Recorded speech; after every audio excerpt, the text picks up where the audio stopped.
आणि हे अधिवेशन डिरेल करण्याचा प्रयत्न हा विरोधी पक्षाच्या वतीनं होतोय। खरं म्हणजे एकीकडे देशामध्ये माननीय मोदीजींनी मंत्रिमंडळाचा विस्तार करून भारताच्या इतिहासामध्ये सर्वात सर्वसमावेशक अशा प्रकारचं मंत्रिमंडळ तयार केलं की ज्या मंत्रिमंडळामध्ये ओबीसी, एससी, एसटी अशा अनेक नवीन चेहऱ्यांना संधी मिळाली, प्राधान्य मिळालं आणि आपले गुण दाखवण्याची एक प्रकारे त्यांना संधी या ठिकाणी प्राप्त झाली। आणि या सगळ्या पार्श्वभूमीवर हे अधिवेशन डिरेल करण्याच्या दृष्टीनं एक अतिशय विचारपूर्वक रणनीती तयार करून कपोलकल्पित अशा प्रकारच्या बातम्या पेरून आणि त्या माध्यमातून अधिवेशनाचं कामकाज डिस्टर्ब केलं जात आहे। मुळातच पेगासिसचा जो विषय समोर आलेला आहे आणि त्या संदर्भात काही माध्यमांनी यादी छापली आहे, काही माध्यमांनी त्याबद्दलची बातमी छापलेली आहे। या बातमीला कुठलाही आधार नाहीये। या संदर्भात भारत सरकारच्या वतीनं अतिशय स्पष्टपणे सांगितलेलं आहे की भारत सरकारची कुठली एजन्सी अशा प्रकारे इल्लीगल हॅकिंग करत नाही। आपल्याकडे टेलिग्राफ ऍक्ट आहे। या टेलिग्राफ ऍक्टने खूप मोठ्या प्रमाणात चेक आणि बॅलन्सेस तयार केले आहेत की ज्याच्या आधारावर अशा प्रकारचं जर इन्फॉर्मेशन पाहिजे असेल तर त्याची एक मोडस ऑपरंडी ठेवलेली आहे। एवढंच नाही तर एनएसओ ही जी काही पेगासिस तयार करणारी संस्था आहे, कंपनी आहे, यांनीही सांगितलेलं आहे की अशा प्रकारची ही यादी कुठलेही आधारहीन आहे। एवढंच नव्हे तर त्यांनी त्या मीडिया हाऊसला नोटीस देखील जारी केलेली आहे की या संदर्भात आधार नसलेली यादी ही त्यांनी प्रकाशित केलेली आहे। या संदर्भात काही फॅक्ट्स मला आपल्या समोर मांडायचे आहेत। आपल्याला माहिती असेल की 19 जानेवारी 2006 ला सपा नेते अमर सिंग यांनी आरोप केला की डॉक्टर मनमोहन सिंगजींचं सरकार फोन टॅपिंग करत आहे। मग लगेच सीताराम येचुरीजी असतील, जयललिता असतील, चंद्रबाबू नायडू असतील यांनी ते आरोप केले।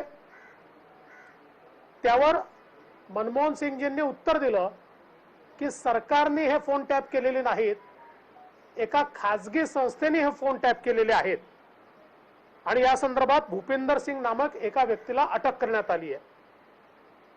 17 ऑक्टोबर 2009 रोजी तत्कालीन रेल्वे मंत्री ममता बॅनर्जी यांनी देखील बंगालच्या कम्युनिस्ट सरकारवर ते फोन, ईमेल आणि एसएमएस टॅपिंग करतात अशा प्रकारचा आरोप केला होता। 26 एप्रिल 2010 रोजी फोन टॅपिंगच्या विषयावर संसदेत मोठा गोंधळ झाला। त्यावेळी वित्तमंत्री प्रणव मुखर्जी यांनी सांगितलं की डॉक्टर मनमोहन सिंगजी या संदर्भात स्टेटमेंट करतील आणि डॉक्टर मनमोहन सिंगजींनी त्यावेळेस सांगितलं होतं की या संदर्भात जेपीसी करण्याची कुठली आवश्यकता नाही आहे। जे काम झालेलं आहे ते लीगली झालेलं आहे आणि इल्लीगली कुठलेही काम करण्यात आलेलं नाही। 14 डिसेंबर 2010 रोजी त्यावेळेचे पंतप्रधान मनमोहन सिंगजींनी लोकसभेमध्ये स्टेटमेंट केलं। त्यास विषय आला होता की देशातील आघाडीच्या उद्योगपतींचे फोन टॅप केले जात आहेत। त्यावर त्यांनी सांगितलं की राष्ट्रीय सुरक्षा, टॅक्स चोरी आणि मनी लॉन्ड्रिंग याकरता अशा प्रकारचे फोन टॅप केले जात आहेत, मात्र त्याची माहिती बाहेर येणं हे गंभीर आहे आणि म्हणून ती माहिती बाहेर येऊ नये अशा प्रकारची किंवा ते लीक होऊ नये अशा प्रकारची काळजी आम्ही घेऊ. 22 जून 2011 रोजी डॉक्टर प्रणव मुखर्जी यांनी तत्कालीन पंतप्रधान डॉक्टर मनमोहन सिंगजी यांना पत्र पाठवून माझं ऑफिस बग होत आहे आणि माझ्या ऑफिसमधनं इन्फॉर्मेशन काढली जाते अशा प्रकारच्या चौकशी आणि त्याच्या चौकशीची मागणी केली होती. आणि मोठ्या प्रमाणात त्यावेळेस गजब झाला होता आणि त्यावेळी त्यांनी मागणी केल्यानंतर आयबीच्या ऐवजी सीबीडीटी कडनं त्यांच्या ऑफिसचं डिबगिंग करण्यात आलं होतं. 22 मे 1911 रोजी तत्कालीन यूपीए सरकारने सीबीडीटीला फोन टॅपिंगचे अधिकार दिले आणि हे अधिकार पुढे सुरू राहतील अशा प्रकारचा निर्णय देखील त्यावेळच्या सरकारने केला होता. 23 जून 2011 रोजी सीबीएसईचे अध्यक्ष एस दत्ता यांनी DRI वर आरोप केला होता की आमचा फोन हे टॅप करतायत. 2013 मध्ये एका RTIच्या रिप्लायमध्ये सरकारने सांगितलं होतं यूपीएच्या की आम्ही 9000 फोन आणि 500 ईमेल यावर पाळत ठेवतो. आणि एवढंच नाही तर वेगवेगळ्या वेळी सरकारमधल्या अशा प्रकारच्या मुद्द्यावर तेव्हाच्या सरकारने स्पष्टपणे ती भूमिका घेतलेली आहे. आपल्याला माहिती आहे नुकतंच 13 जून 2021 मध्ये राजस्थान मधलं जे गेहलोत यांचं सरकार आहे त्यांच्यावरही 18 आमदारांनी आमचा फोन टॅप केला जातोय त्याच पक्षाच्या म्हणजे ज्या पक्षाचं सरकार आहे त्यांनी तशा प्रकारची तक्रार ही या ठिकाणी केलेली आपण बघितली.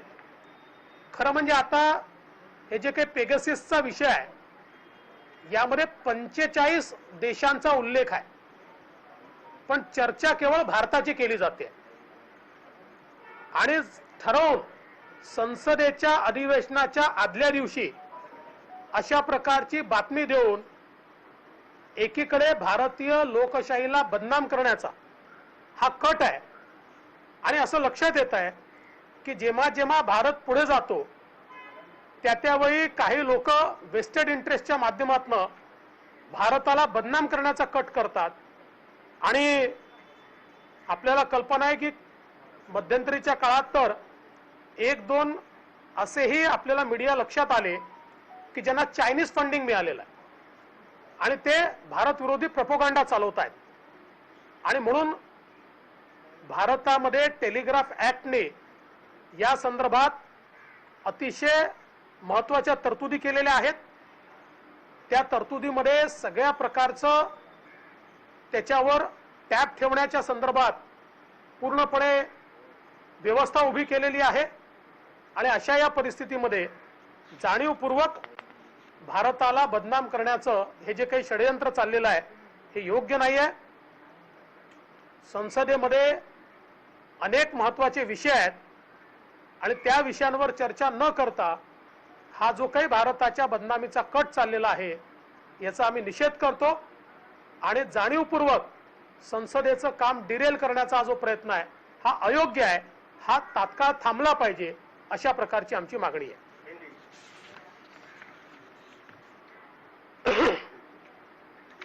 देखिए पेगासिस को लेकर जिस प्रकार का हंगामा संसद में विपक्ष के द्वारा किया जा रहा है, संसद का सत्र न चले इस प्रकार की विपक्षी मंशा दिखती है. लेकिन इसके पीछे एक बड़ा डिजाइन भी ध्यान में आता है कि 45 देशों में पेगासिस के बारे में 45 देशों का नाम आता है किंतु चर्चा केवल भारत की चलती है.